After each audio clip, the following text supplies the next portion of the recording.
सस्ते शहर में रहने वाला मनोज इस साल होली की छुट्टियों में अपने गांव दुर्गापुर वापस आता है, जहां उसे देख पूरा गांव खुशी से झूम उठता है। जब गया था तब इतना सा था और अब देखो कितना बड़ा हो गया है। हाँ सरपंच जी, जब मैं गया था तब आप भी बहुत जवान थे और अब देखो कितने बूढ़े हो गए हैं आप। चला चलो बढ़िया है, बच्चा घर वापस आ गया। इसी खुशी में आज रात पार्टी होगी।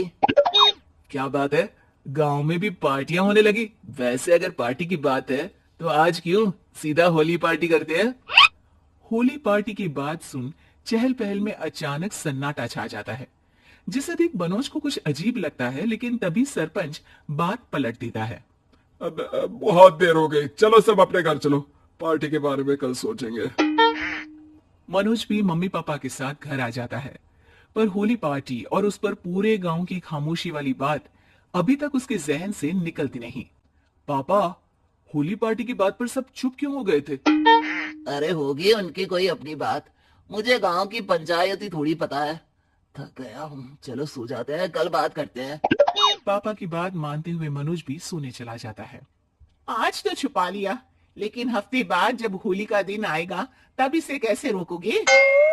अगली सुबह सूरज के साथ ही मनोज भी गांव घूमने निकल जाता है, जिस पर रास्ते में उसे अपनी ही उम्र के कुछ लड़के भी मिलते हैं, जिनसे दोस्ती कर अब वो उनके साथ घूमने लगता है।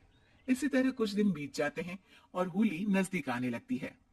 दोस्तों, होली में 4 दिन ही बचे हैं, पर गांव में उसकी कोई तैयारियां क्यों नहीं दिख रही।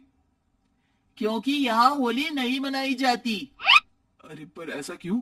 वो राजा भूषण, अरे तुम 4 दिन के लिए आए हो, क्या इतना सोच रहे हो। चलो कुछ खाने चलते हैं। इसी के साथ एक बार फिर होली की बात को टलते हुए देख मनोज को शक होने लगता है। वो घर पहुंचते ही इंटरनेट पर अपने गांव और राजा भूषण के बारे में जानकारी निकालने लगता है। क्या, मुझे आज तक ये नहीं पता था। ऐसा कैसे, किसी ने मुझे कुछ बताया क्यों नहीं। सारी जानकारी लेने के बाद मनोज गांव वालों या अपने मम्मी पापा से कुछ पूछे बिना खुद ही उसकी सच्चाई के बारे में छानबीन करने लगता है, जिसके चलते वो राजा भूषण की हवेली में पहुंचता है। वाह, क्या हवेली है यार। पर क्या यहाँ सच में कोई भूत है। हेलो भूत जी, कोई है क्या। हम इस साल गांव में होली सेलिब्रेट कर रहे हैं, क्या आप उस पर थोड़ा इंटरव्यू देंगे। मनोज के ऐसा बोलते ही गांव में तूफान उठ जाता है और हवेली में रखी सारी चीजें हिलने लगती है। एक अदृश्य शक्ति मनोज को धक्का देकर हवेली से बाहर निकाल दरवाजा बंद कर लेती है। ये सब देख मनोज हैरान रह जाता है। क्या अभी मुझे हवा ने धक्का देकर बाहर निकाल दिया। मेरे होते हुए इस गांव में कभी होली नहीं बन सकती, इसलिए दोबारा ऐसी कोशिश भी मत करना, अंजाम बुरा होगा। आवाज सुन मनोज हैरानी से इधर उधर देखने लगता है, पर उसे कोई दिखाई नहीं देता। वो गांव वापस आ जाता है, जहां तूफान की वजह से सब कुछ तहस महस हो चुका होता है। आखिर ये तूफान आया कैसे। ना ऐसा कोई मौसम था और ना ही हमने होली का त्योहार मनाने की बात की थी। सरपंच की बात पर कोई रिएक्शन दिए बिना मनोज चुपचाप अपने घर चला जाता है।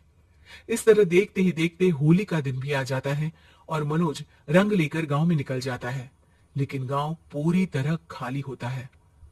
अरे त्योहार का दिन है, धूमधाम की जगह मातम क्यों मनाया हुआ है। मनोज की आवाज सुन सब अपने घर की खिड़कियां खोल के घर के अंदर से ही उसे वापस जाने के लिए कहने लगते हैं, पर वो किसी की नहीं सुनता। तुझे पहले भी समझाया था, अगर होली खेलने की कोशिश भी की तो अच्छा नहीं होगा। अरे बात मान लो बेटा, तुम्हें सच नहीं पता। मुझे सब पता है, सालों पहले इस राजा ने एक अंधविश्वास फैलाया और आप लोग आज तक उसे मानते आ रहे हो।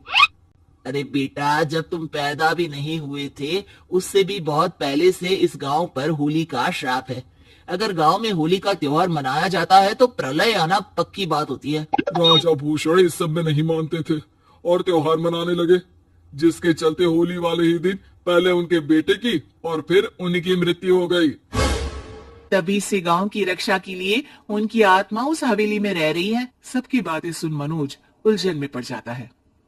सोचना भी मत मनोज, अगर तुमने इस परंपरा को तोड़ने की कोशिश भी की तो उसका परिणाम इस गांव और गांव के लोगों के लिए अच्छा नहीं होगा। मुझे भी यकीन नहीं हो रहा कि आप लोग एक बेतु की बात को मानकर सालों से रंगों के त्योहार को मातम की तरह मनाते आ रहे हो। मनोज किसी की कोई बात ना मानते हुए पूरे गांव में रंग बिखेर देता है, जिसके तुरंत बाद वहां तूफान के साथ बिजलियां गरजने लगती है। अचानक मौसम में ऐसा बदलाव देख जहां मनोज कंफ्यूजन में आ जाता है, वहीं गांव वाले डर से सहम जाते हैं।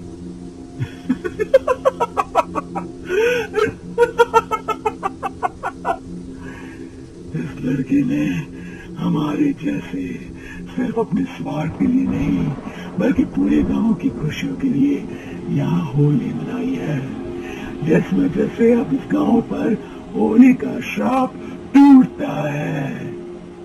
ऐसा भूलकर राजा का भूत वहां से गायब हो जाता है, जिसके बाद गांव के लोग धूमधाम से होली मनाते हैं। खुशियों के रंग गांव में बिखरे ही होते हैं कि अगली सुबह अचानक मनोज कहीं गायब हो जाता है।